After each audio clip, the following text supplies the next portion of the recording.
आमा आमा अनि हजुर कति वर्ष गर्नुभयो? म भैया 60 70 72 74 की भैया बा 74? मलाई के काम गर्ने आठमा त भने आठमा अझै दौडिनुहुन्छ त? दौडिन तिमीलाई दिन्छु। अरे कति छोराछोरी कति जन्माउनु भयो? छोराछोरी जन्मा 8 वटा। 8 अझै दुईटा त मैले के खाउन मैं 6 वटा भए दुईटा त मैले 8 मा 2 गई के? 2 गयो 6 भए। भनेपछि त्यसो भए 6 वटा त अझ हामी जिउँदैछौँ हैन? जिउँदैछ।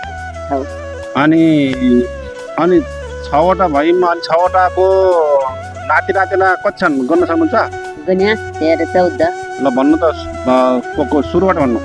भने त अनि दीदीका जेठी दीदीका 3 भाइका जेठा भाइका को जेठा भाइ को म तो म मेरा 2 5 अब माइलो 5 माइलोको 2 7 साइलोको 3 7 8 9 10 साइलोको 3 10 कान्छी बहिनीका 2 10 11 12 कान्छोका 2 12 13 14 भाइ 14 वटा भाइ छोरीका 14 वटा नाति 14। अब कोही आउनेवाला छन् कि?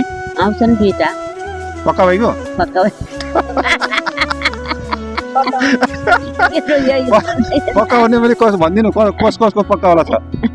कान्छो र माइलो कान्छो र माइलो पक्का छ? पक्का छ।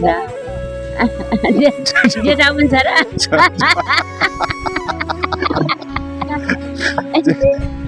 जेठाको हुँदैन। अब जेठा त भइगयो बुढो भइगयो भनेपछि 15 होइन?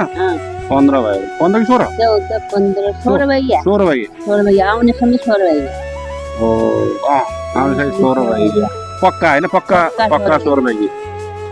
भाइ अझ 74 वर्षको हुनुभयो तर अझै हिँड्नु त हिँड्नुहुन्छ नि? तिमीलाई दिन्छु। घाँस पनि काट्नुहुन्छ?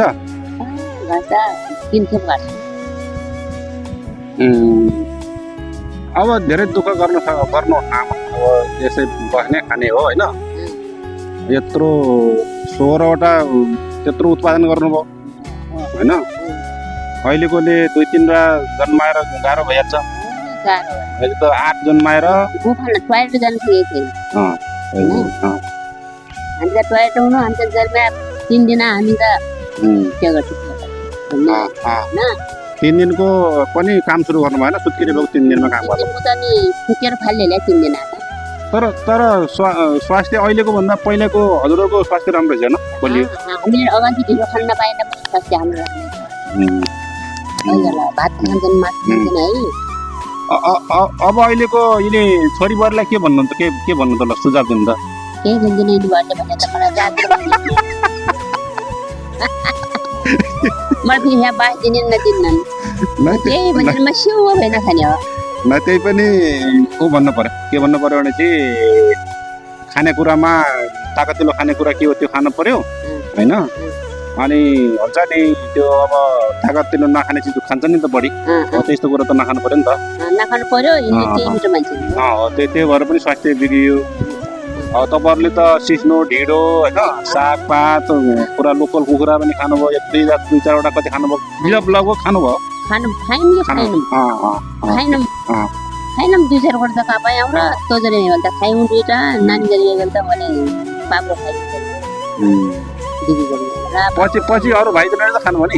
मैले थाहा पाएँ पछि त आफू छिटोबाट भए सही भत्ता नि पछि त तेरो 2 भाइ पनि जन्म बच्चा भन्ने 3 भाइ पनि जन्मेसम्म मलाई विगतै लाग्यो। बहुत राम्रो।